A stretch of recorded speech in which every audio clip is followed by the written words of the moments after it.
పెరసం కవిమిత్రులందరికీ నా నమస్సుమాంజలు. అందరూ ఈరోజు శంకర గోపాల్ గారి నీటి కుండ లాంటి మనిషి బుక్ ఆవిష్కరణ జరిగింది.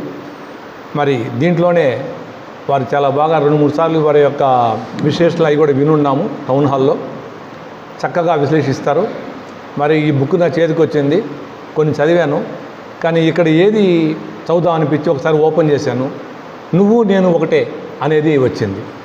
అది బాగా నాకు నచ్చింది కూడా. ఈ నువ్వు నేను ఒకటేలో మన కవి గారు ఎండకు ఏ చెట్టు కిందకెళ్ళినా కుల ధృవీకరణ పత్రం అడగదు. ఎండకు ఏ చెట్టు కిందకెళ్ళినా కుల ధృవీకరణ పత్రం అడగదు. దాహానికి ఏ కాలువ దగ్గర నాలుక చాచినా మణుముద్రలు వెతకదు. మతమో వర్ణమో చూసి భూమి గింజను పొదువుకోదు.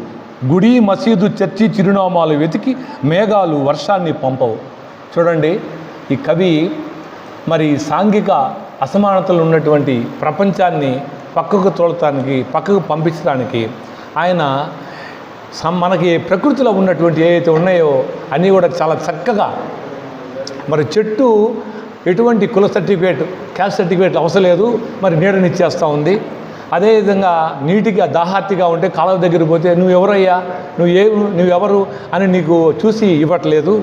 అదేవిధంగా మరి భూమి గింజ, మరి రైతు మరి పండించిన మరి ఏదైతే పండిస్తాడో ఆ ధాన్యం కూడా ఏం అడగట్లేదు. మరి మేఘాలు కూడా వర్షించేటప్పుడు మీరు ఏది ఈ మసీదా, ఇది గుడి, అట్లా అని చర్చ అని చెప్పి అడగట్లేదు. మరి మనిషికి ఎందుకు ఇన్ని తారతమ్యాలు, ఇన్ని భేదభావాలు ఉన్నాయని చెప్పని చాలా చక్కగా ఆ ప్రశ్నను మరి ఆవిష్కరించాడు ఈ కవితలో. అదేవిధంగా అసమానత లేని ఆకాశం నుండి చనుబాల్లాంటి ధారను పంపే నెలవంక. అసమానతలు లేని ఆకాశం నుండి చనుబాల్లాంటి ధారను పంపే నెలవంక. అమ్మ చేతుల్లాంటి కిరణాల్ని పంపి అన్ని చెట్ల ఆకులను వెచ్చగా తాకే సూర్యుడు. ఏ జాతి వైరం లేకుండా ఊరు వాడ ఊరేగే గాలి.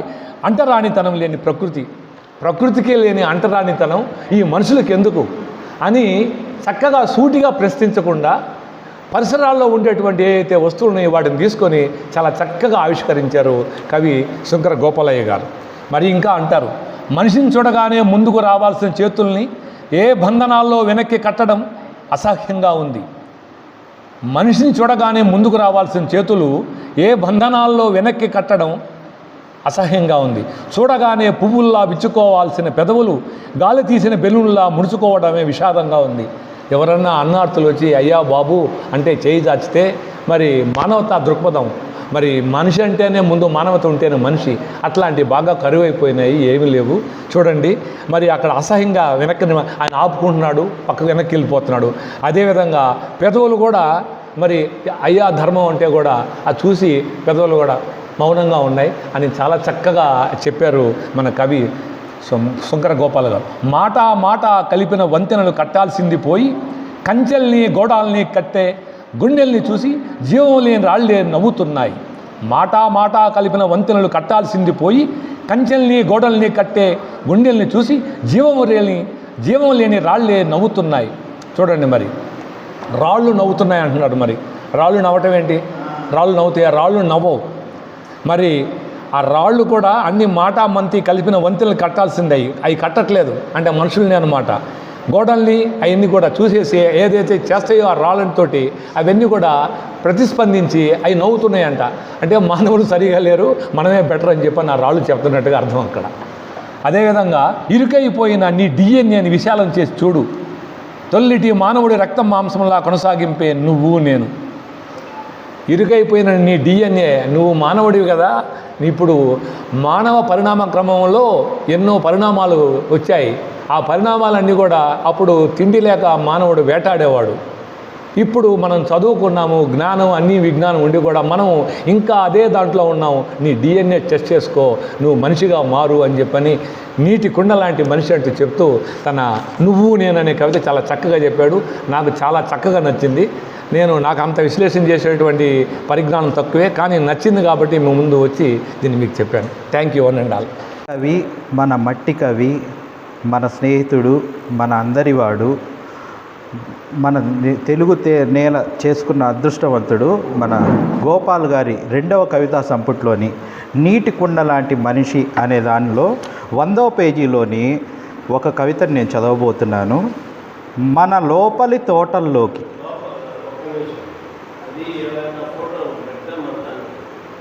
వందవ పేజీ.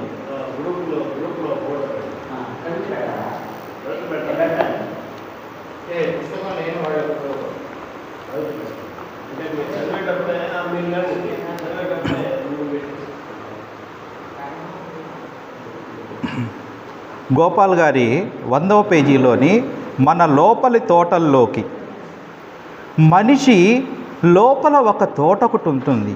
కాసేపు నరాల్లో రక్తానికి బదులు నీళ్లు వెళ్తున్నాయనుకుంటే అలా ఆ నది మీద దుఃఖాన్ని దాటించే తెప్పలుంటాయి. సూర్యుడు చూపించే హృదయం ఉంటుంది. చంద్రుడు చిటికెన వేలుతో చీకటిని తీసి వెలుగై పూసే సమయం వస్తుంది.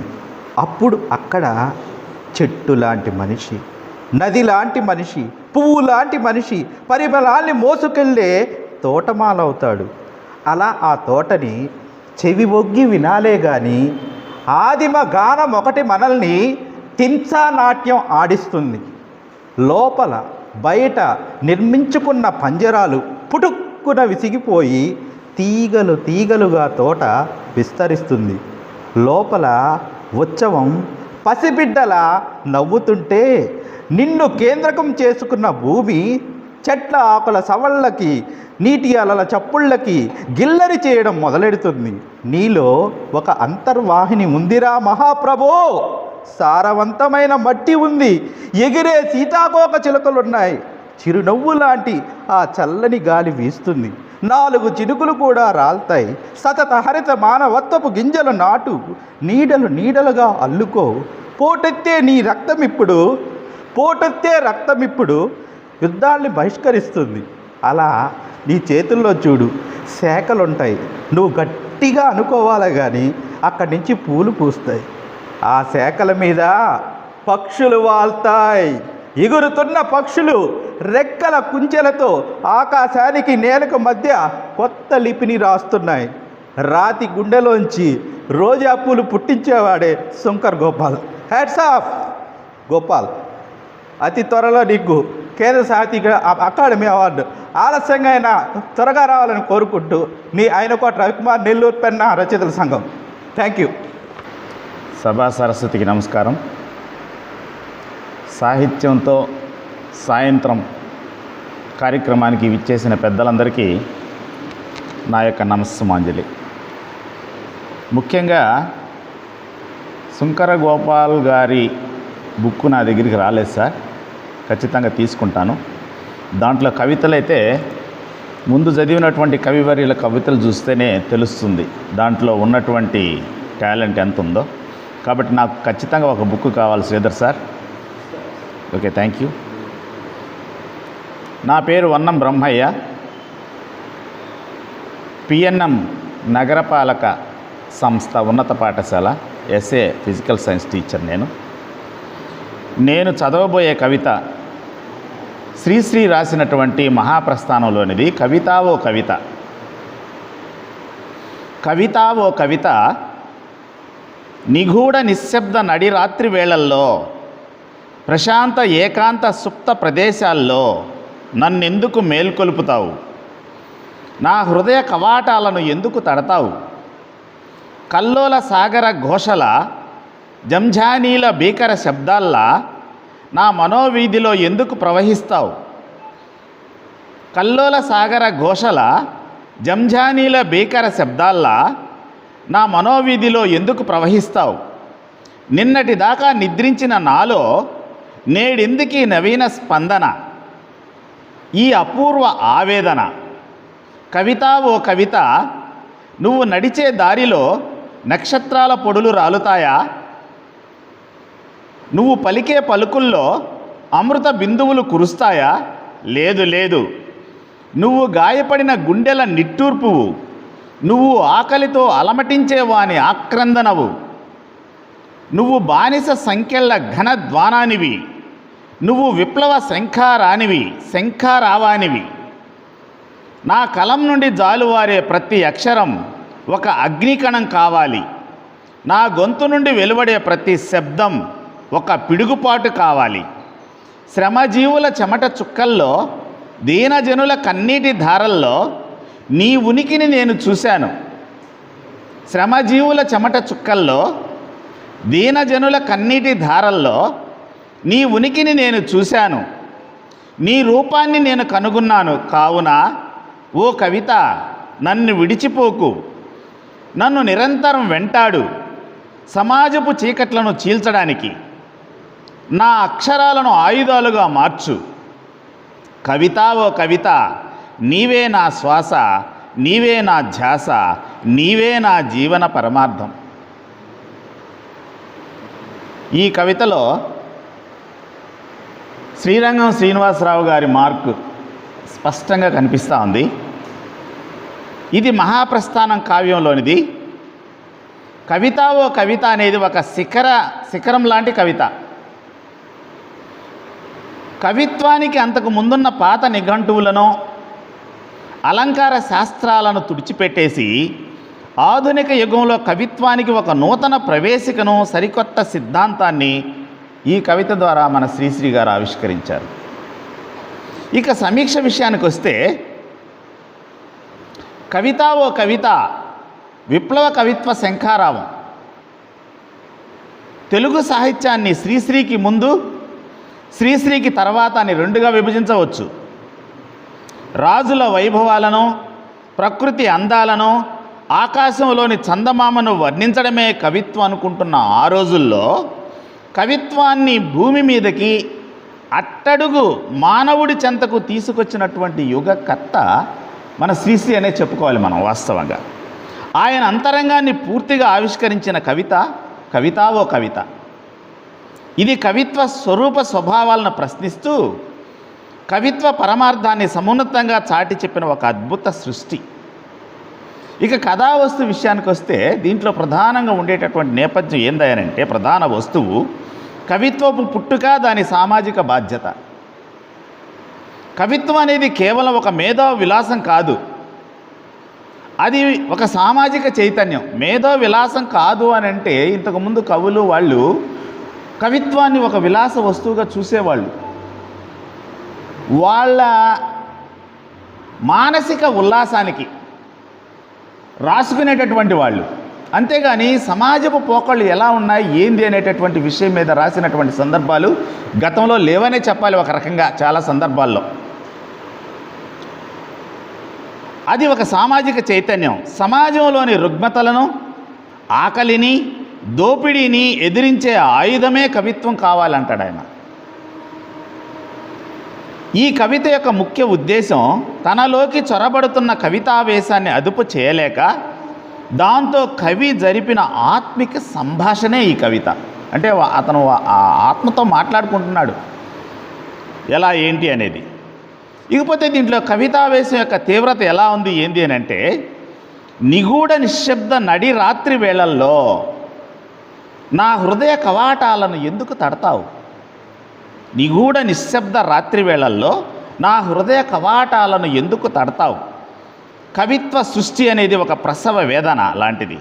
అందరూ నిద్రిస్తున్న వేళ కవి హృదయాన్ని ఒక కల్లోల సాగరంలా, ఒక భీకర జంఝానిలంలా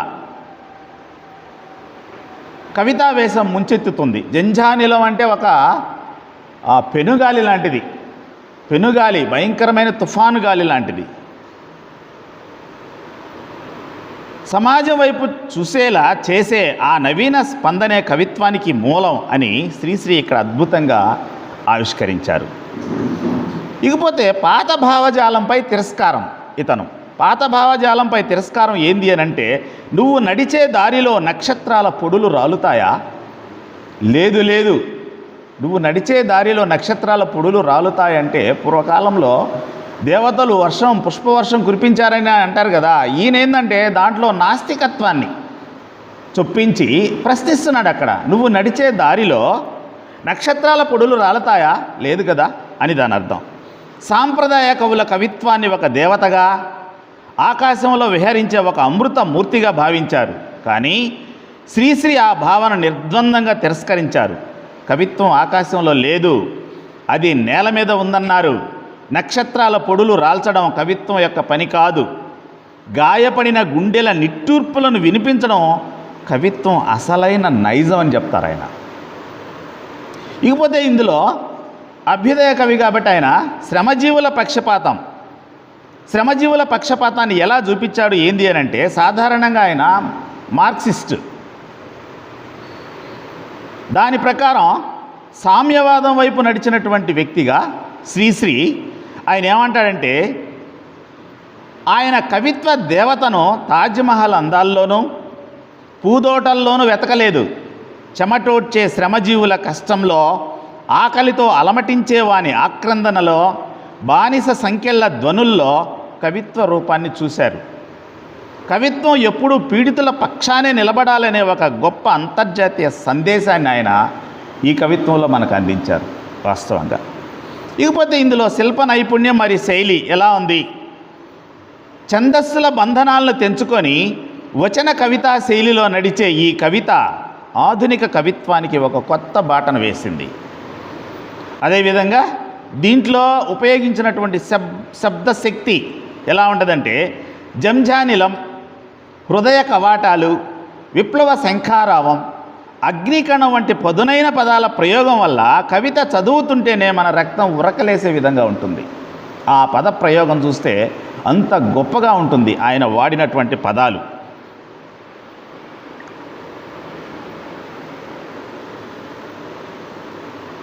ఇకపోతే ప్రశ్నోత్తర శైలి ఎలా ఉంటుంది? కవితాదేవిని కవి ప్రశ్నించడం, మళ్ళీ కవే సమాధానం వెతుక్కోవడం అనే శైలి పాఠకుడిని కవితలో లీనం చేస్తుంది. ఇకపోతే నేటి సమాజానికి ఏమి ఇచ్చాడు అంటే, నేటి డిజిటల్ యుగంలో సాహిత్యం చాలా వరకు కేవలం వినోద సాధనంగా మారుతోంది. ఇలాంటి తరుణంలో కవిత ప్రతి రచయితకు, కళాకారుడికి ఒక కనువిప్పు లాంటిది అని చెప్తాడు. సమాజంలోని అసమానతలను చూసి స్పందించని కవిత్వం వ్యర్థమని ఈ కవిత హెచ్చరిస్తుంది. అక్షరాలను ఆయుధాలుగా మార్చి చీకట్లను చీల్చడానికి కవులు నిరంతరం అప్రమత్తంగా ఉండాలనే సత్యాన్ని గుర్తు చేస్తుంది. ఇది ఈ కవితలోని ముఖ్యాంశాలు. ఇకపోతే ఈ కవిత యొక్క ముగింపు, దీని యొక్క సమీక్ష యొక్క ముగింపు విషయానికి వస్తే, శ్రీశ్రీ రాసిన కవిత ఓ కవిత కేవలం ఒక భావన కాదు, అది ఒక ప్రవాహం. తెలుగు కవిత్వానికి జవజీవాలు ఉద్దీపన చేసిన ఒక మహత్తర శబ్ద సముద్రం. సాహిత్య వేదికలపై ఈ కవితను ప్రస్తావించడం అంటే మనం సాహిత్యానికి ఉండాల్సిన అసలైన సామాజిక బాధ్యతను గౌరవించడమే. ఇది నేను చదివినటువంటి కవిత, దాని యొక్క సమీక్ష. కాబట్టి ఈ వేదిక మీద ఈ కవిత్వాన్ని చదివి ఈ సమీక్షకు అవకాశం కల్పించినటువంటి సాహితీ పెద్దలందరికీ ధన్యవాదాలు తెలియజేసుకుంటున్నాను. Thank you sir, thank you very much.